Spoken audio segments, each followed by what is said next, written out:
Здрасти, хора! Здравейте! В момента отиваме на представянето на първия късометражен филм от поредицата за Златната ябълка. Да, името му е Легендата за първия кукер, ако не се лъжа. Да. И се надяваме да ви бъде интересно. Сега ще заснимаме и на нас ни е супер интересно какво ще се случи, защото това е един български проект, който е много интересен. И повтарям, интересно. Да.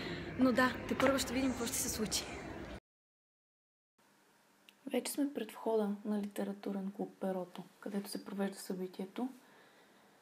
Пристигаме по време на пресконференцията, на която има наистина много хора. Димитър Петров. Искам също така силни аплодисменти за Елена Рапунчиева, която е наша продуцент. Най-красивата част от екипа. И сега давам думата и микрофона буквално на Миткои Ели. Здравейте, много ви благодаря за това, че сте тук тази вечер, за да видите този къс филм заедно с нас. Да, малко ще обясним защо е това.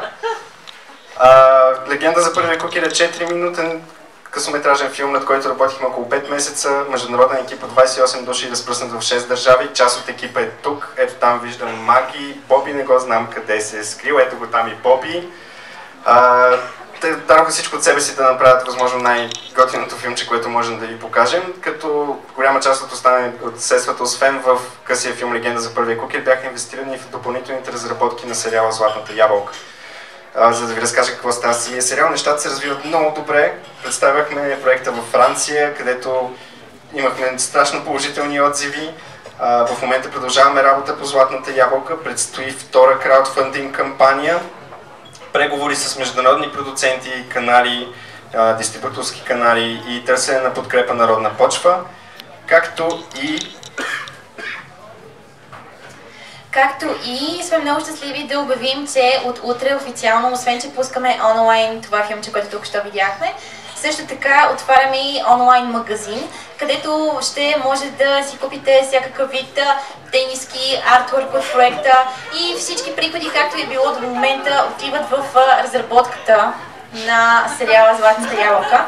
Всъщност Митко ви разказа много кратката история на това нещо, красивия и го дефилира, но това, което искахме да ви кажем е едно огромно благодаря, защото всичко, което видяхте, беше реализирано благодарение на вас.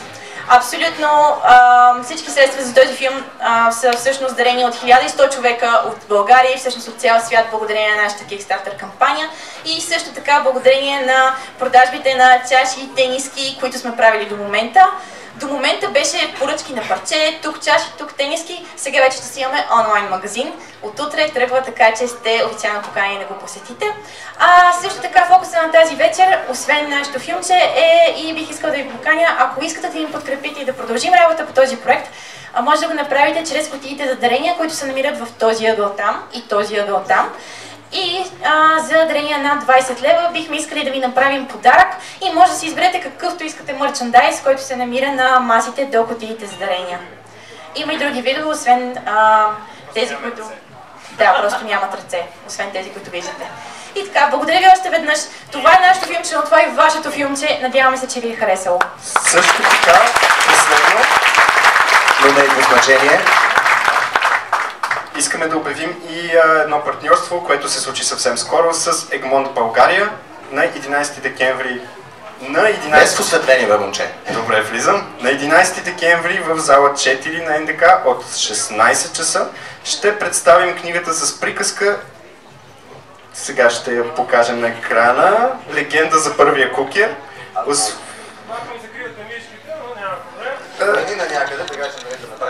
Заповядай. Така. Ето я и книгата.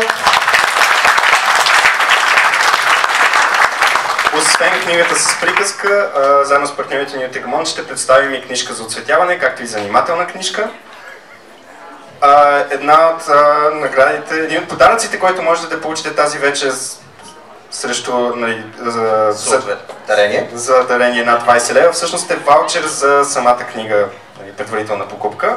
Искаме да благодарим и на нашите партньори от MoveBG, които ни дадоха дом за змея, така да се каже, вече над една година сме им гости.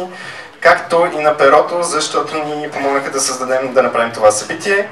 И на... Вашите аплодисменти за Перото, за Мувбиджи.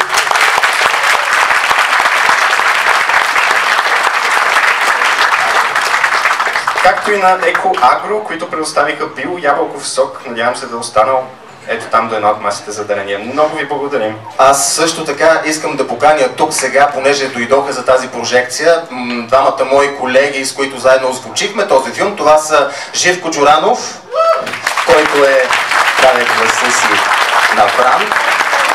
Ами, ти си с официалния антон, няма проблем. И Атанас Сребрев, ето го нашият разказвач, който освен за звука се грижи за прираста на населението. Това му е трето. Аз да спомена, че този младеж тук до мен всъщност е гласа на Влад и аплодисменти и за него.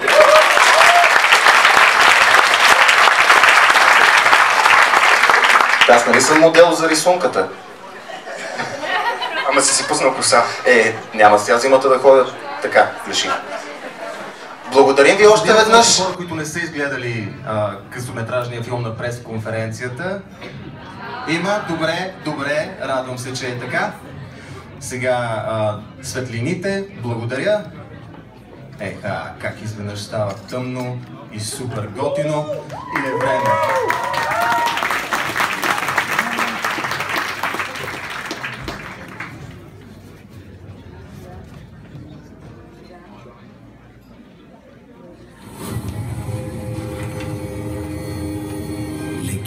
Разказват, че преди стотици години жителите на Кукирово живеели в страх. Зли духове, кошмари и таласъри необезпокоявано бродели из планините и тормозили хората. Те били пребождани от чума, най-древната и страшна от всички болести.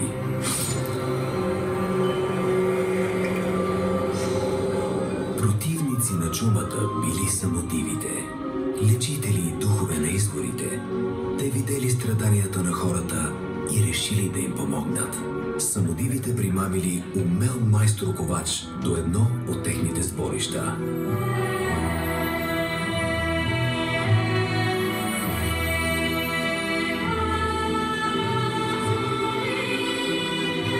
Но ковачът бил толкова завладян от магическата мелодия, че не можел нито да спи, нито да се храни и почти загубил разсъдъка си. Само звукът на чука и на ковалнята можел да заглуши песента и да му донесе покой. И така, ковачът се захванал за работа, ден и нощ, седмици и месеци наред, докато не създал стотици магически звънци, всеки различен по размер и звук. Звънът на магическите чанове освободил ковача от самодивската песен завинаги. Но това не било единственото чудо, случило се този ден. И така, хора, поради непредвидени обстоятелства не успяхме да завършим влога на време, за което много съжаляваме. Накратко, Златната ябълка е един проект, започнат преди около 4 години, може би. Толкова, да. Който се отнася, това е една анимация, направена от българи за българската митология. Да, планира се да има сериал от 2 сезона по последни данни, доколкото успяхме да разберем. И ще е базиран на българската митология и фолклор. И мислим, че това е един много хубав проект и ужасно близко го чувстваме. В смисъл, не сме замесени по никакъв начин, за съжаление. Но такива неща трябва да се правят и трябва да се подкрепят на всяка цена. Така да, че... между другото, цялото филмче може да гледате вече в официалния канал на Златната ябълка. Ще има линк в описанието, както ще има линк и към официалния им онлайн магазин, където ако закупите някакъв артикул, тези пари отиват за подкрепа на проекта, защото наистина хората, които го разработват, имат нужда от финансова подкрепа. Пак повтарям, всички линкове ще бъдат в описанието. Много ще се радвам, ако някой е разбрал от нас за този проект и ако го подкрепи. И се надяваме тази идея да ви харесва за споделяне на такива проекти, събития и прочие. Това беше за сега от нас. Чао, Чао и до нови срещи!